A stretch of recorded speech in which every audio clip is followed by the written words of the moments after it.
चलो मित्रों, जय द्वारकाधीश। केम छो बधा मजामां ने? जो આપણે બનાવવાની है इडली। तो इडली बनावा माटे जो आ रवो लई लीधो है।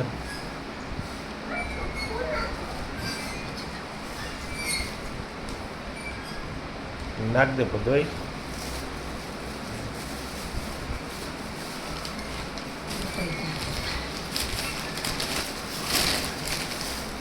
जो आटलो रवो है, रवो આપણે લઈ લીધો है એટલો। હવે એમાં એને થોડોક આપણે ચોખાનો લોટ એડ કરશું। जो एक वाटकी આપણે ચોખાનો લોટ એડ કર્યો, એક દોઢ વાટકી, એક વાટકી રવો હતો અને આ દોઢ વાટકી છે ને ચોખાનો લોટ, એટલું બધું આપણે એને મિક્સર કરવાનું છે। जो એમાં આપણે દહીં એડ કરી દીધું અને એનું રાબડું કરી નાખીએ।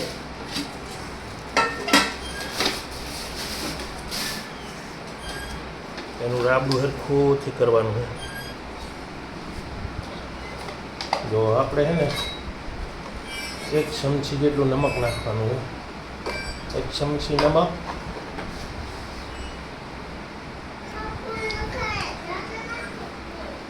જો હવે આમાં છે ને 2 ચમચી 3 ચમચી ખાંડ નાખવાની।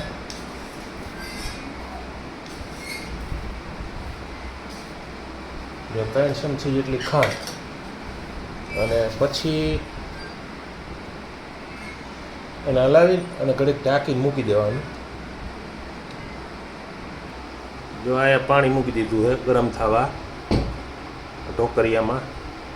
તો એટલે વાટકી બાટકી બધી ભરી કમ્પ્લીટ કરીને પછી આમાં રાખ્યું। એટલા સુધીમાં તો પાણી ગરમ થઈ જશે। જો આની અંદર આપણે પાણી મૂક્યું છે અને પ્રાઈમર ચાલુ કરી દીધો છે। જો આપણે 10 મિનિટ જેવું થઈ ગયું છે। એમાં થોડું તેલ એડ કરી દઈએ અને થોડોક આપણે છે ને ઈનો નાખવાનો।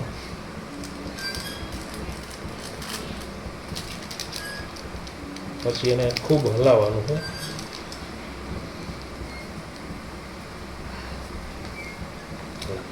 જો એને મિક્સ કરવાનું છે, એકદમ મિક્સ થઈ જાય ત્યાં સુધી।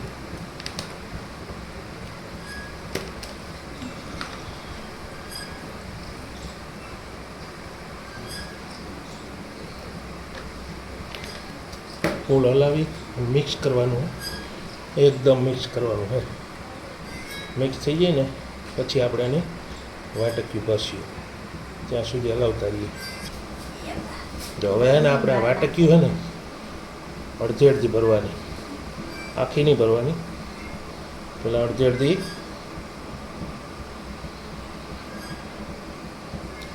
ભરી અને પછી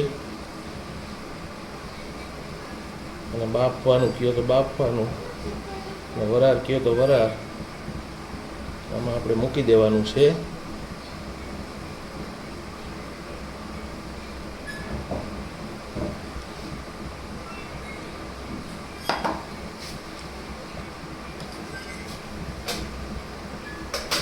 આવી રીતના છે ને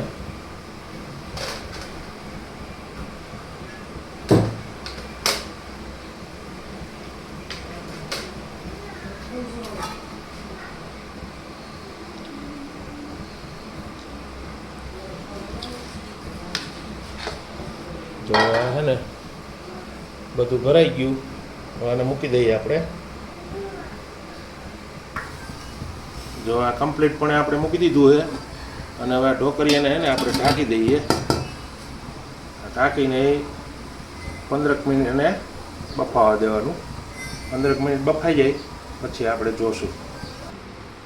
દાળ માટે છે ને આપણે આ તુવેર દાળ લઈ લીધી છે, 1 વાટકો નહીં પણ પોણો વાટકો જેટલી। તો એને આપણે બાફવા મૂકવાની છે। એટલે પહેલાં આપણે 2-3 પાણી આપણે એને ધોઈ નાખીએ। જો હવે આપણે દાળ ધોઈને કમ્પ્લીટ કરી લીધી હતી। હવે એમાં છે ને પાણી નાખી લઈએ, પછી આપણે એને બાફવા મૂકી દઈએ। બાફવા માટે જો આ કુકર લઈ લીધું છે અને એમાં આપણે દાળ નાખવાની છે।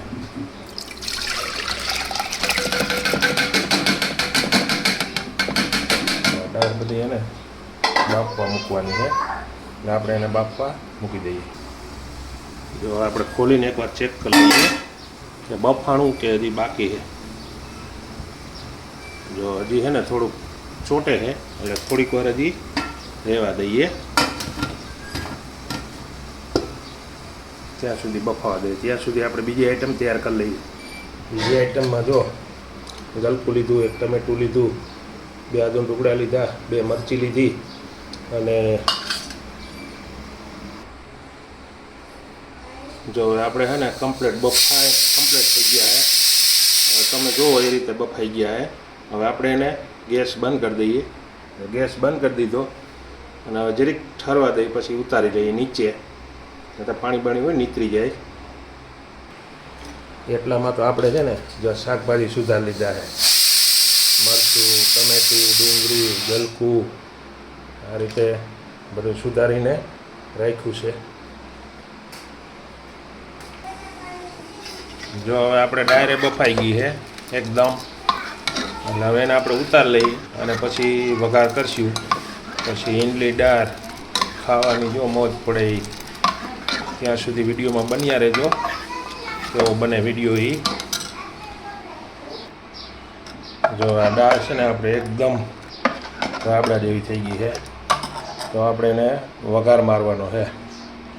આપણે એનો વઘાર મારી લઈએ. જો વઘાર માટે આપણે તાવી મૂકી દીધી છે. હવે આપણે છે ને એમાં 1 પાવરું તેલ નાખવાનું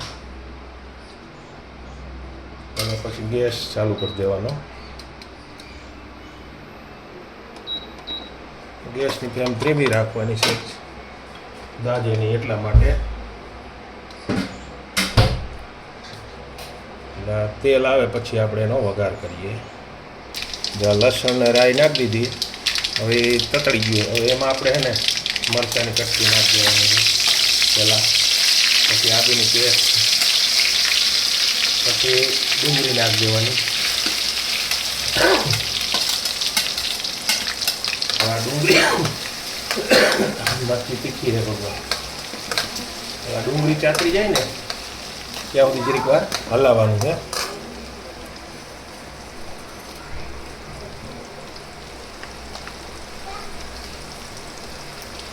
જ્યાં થોડીક વાર ને ચાતરી જાય ને ત્યાં સુધી હલાવવાનું આપણે.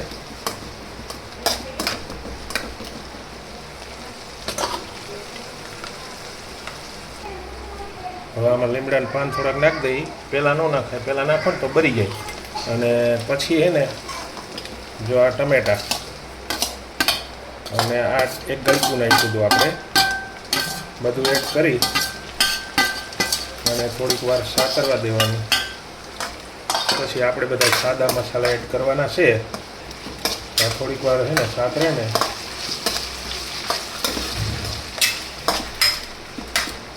ત્યાં સુધી આપણે હલાવવાનું છે.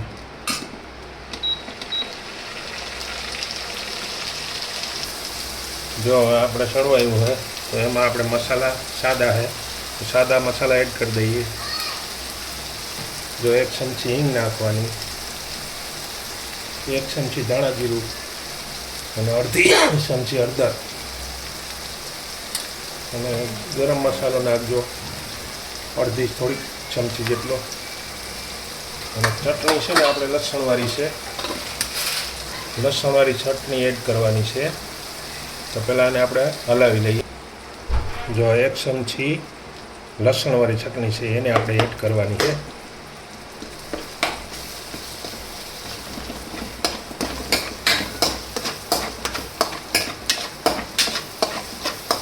સેજ પાકી જાય ને ત્યાં સુધી હલાવતા રહેવાનું, બાજે નહીં ધ્યાન રાખવાનું. ચટણી લસણવાળી હતી ને ગાંગડા નોરીએ એના માટે થોડીક વાર હલાવવાનું એટલે ચટણી છે ને છૂટી પડી જાય. તો હવે આપણો આ વઘાર છે ને જો કમ્પ્લીટ થઈ ગયો અને તેલે છૂટું પડી ગયું છે. અને હવે આપણે એને દાળ એડ કરી દઈએ. એટલે વઘાર કમ્પ્લીટ થઈ ગયું છે. હવે દાળ એડ કરવાની છે. જો હવે આપણે છે ને દાળનો વઘાર કેવો એકદમ સ્વસ્થ બની ગયો છે. હવે 2-5 મિનિટ એને પાકવા દઈએ. પછી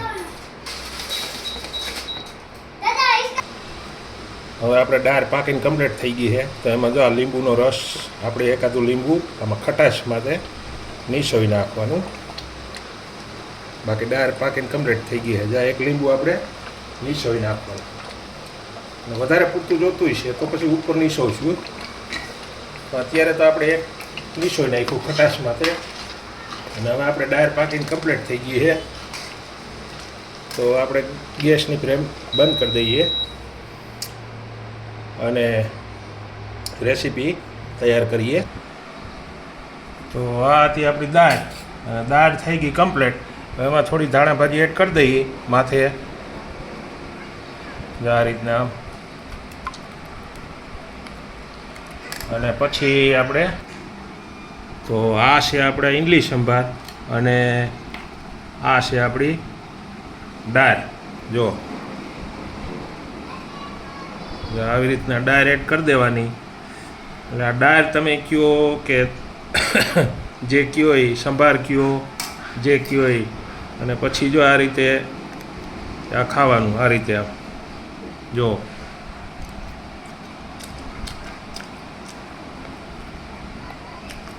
કેવું ટેસ્ટ એકદમ, એમાં કાંઈ ઘટે નહીં.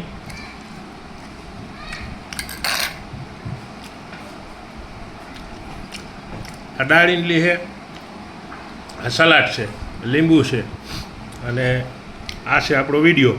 જો ગમ્યો હોય તો લાઈક શેર ને સબસ્ક્રાઈબ કરજો જરૂરથી. અને અહીંયા સુધી આવ્યા હોય ને તો એક સબસ્ક્રાઈબ તો કરવાનું જ હોય ને ભગવાન.